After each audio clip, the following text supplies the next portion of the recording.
that each of the smaller craft, other ferries, a longboat here, a flat-bottomed launch there, cutters and yawls, and even a few little punts, was apparently free to plot its own course at any angle it wished, channels and charts be damned.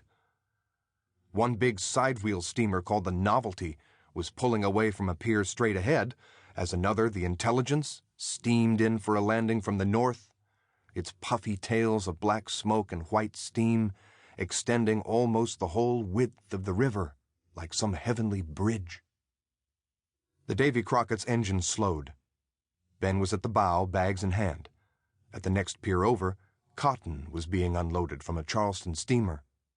He wondered if these very bales might now be shipped across the Atlantic to his father's mills in Lancashire. The year Ben had worked there, the arriving American cotton bales had always reminded him of coffins. Coffins in a dream, white and soft and impossibly heavy. This morning they looked only like cotton. Ben stepped off and wandered into the confusion. He looked and listened and smelled more acutely than he ever had before. His preconceptions were already sloughing away as the actual America, bit by vivid bit, began to replace accreted years of wishful speculation. His last look at the old world had been Liverpool's orderly stone wharves. This first glimpse of the new world was all rotting wood and ramshackle sheds, a jumble of painted signs and paper billboards and chalked words and prices on blackboards. Everything and everyone seemed to shout and hawk.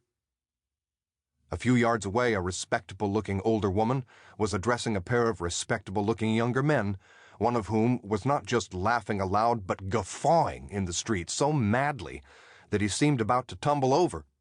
The bustle of people and carts and animals seemed greater than in London, wilder, and even slightly desperate, but also somehow happier. And strangers looked at him as intently as he looked at each of them, looked him straight in the eye, as no Londoner who wasn't a whore or a lunatic would think of doing. In this place of which he had only read and dreamed, he had the odd sense of arriving home. A cosmopolite, the friendly American newspaper man he met on the ship this morning had called him. Ben savored the phrase, hoped that it might become true. It was a word that his brother Philip used as a polite disparagement for artists and feckless Europeans and Jews. In the footpath on the far side of the street, he spotted two Negroes, a man and a boy, maybe father and son, starting to sing at the tops of their lungs and clap in time to their tune. He got the whole dang world, he got the whole world in his hands. Ben's mouth dropped open at the sight. He had stepped off the boat only a minute ago, and here was minstrelsy. No cocoa butter and burnt cork on white men, no West End stage parody, but the real thing, in the American street. Their associate, a white boy, held a tin bowl he shook for coins from onlookers. Ben handed over his remaining penny and lifted his bags to go.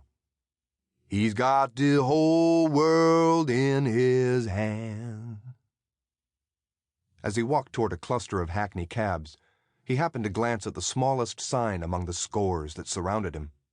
He was walking down a street called Liberty.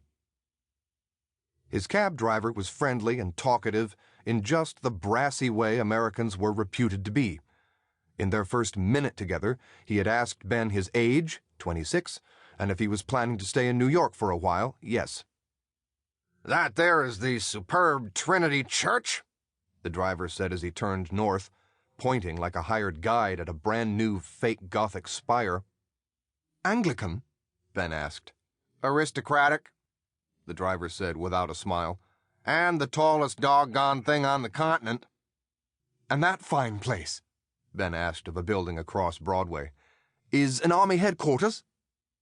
Two black men in regimental uniforms stood guard at either side of the main entrance. "Because of the darkies at the door? You are a comical one, if I can say so, sir." It was the Lafayette Bazaar, an arcade of shops, reading rooms, and photographers' studios. The two men in blue costumes, the driver explained, are just, well,